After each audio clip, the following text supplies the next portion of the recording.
Itinanggi ni PCOO Secretary Sunny Coloma na ang Malacanang ang nasa likod ng paglutang ng dating Director General ng Technology Resource Center o TRC na si Dennis Cunanan para maging testigo sa pork barrel scam.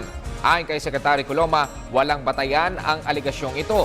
Iginit din ng kalihim ang naunang sinabi ng Pangulo na ang mahalaga ay matuklasan ang buong katotohanan at ipinaalala na voluntaryo at walang pamimilit sa paglalahad ng testimonya na makakatulong sa pagtuklas ng katotohanan.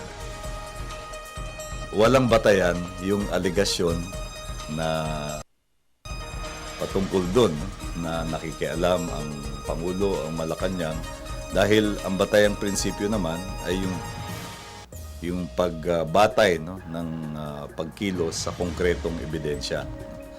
At tinanong din natin doon sa ating sagot kung ang pagbibigay ng impormasyon ay hahantong sa pagkamit ng katarungan, ito ay magiging kapakipakinabang para sa bayan. Pero walang batayan yung aligasyon na may proyekto para siraan lamang ang ilang individual.